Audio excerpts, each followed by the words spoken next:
Halos maabo ang buong Parliament Building sa Kathmandu, Nepal nitong Lunes, maging ang ibang government building doon. Bahagi yan ng malawakang protesta sa Nepal na tinaguriang Gen Z protests dahil sa karamihan sa mga nagprotesta ay kabataan. Ipinanawagan nila ang pagbaba sa pwesto ni Nepali Prime Minister KP Sharma Oli. Nagpahayag ng pagkadismaya sa umunoy pagkukulang ng pamahalaan sa paglaban sa korupsyon.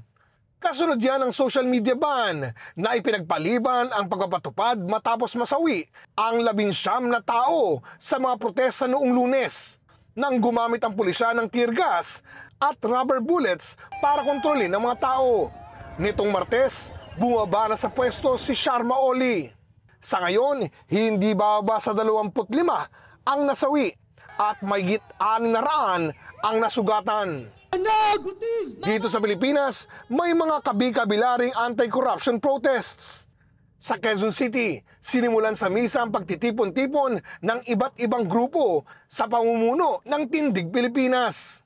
Ngunit huwag kalimutan na malalim nga ang bahid, ang mansa ng korap, mula tao hanggang sistema, mula balat hanggang buto, mula mukha hanggang kaluluwa. Hindi lang ikaw kundi ako, hindi lang sila kundi tayo.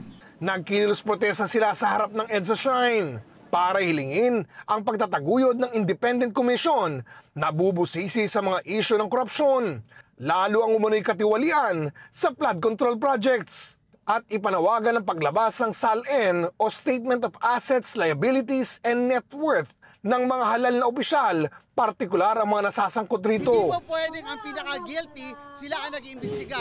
Dapat independent commission. Tama na ang pagnanakaw, tama na ang drama, totoong accountability naman. Sana may kasuhan, sana may makulong.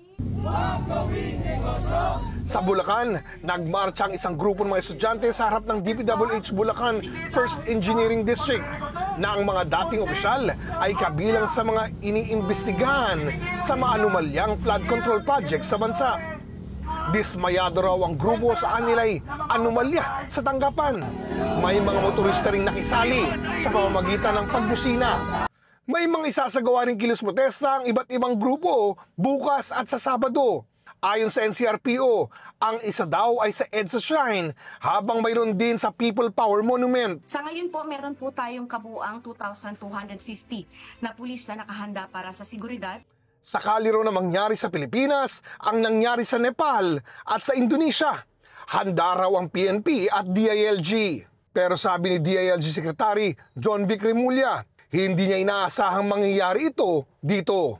People want accountability but not instability. So we will prevent the instability na mangyari. Nasa maximum tolerance kami. We understand that people have grievances and it is nothing to take advantage of. Para sa GMA Integrated News, Oscar Oida, nakatutok 24 oras.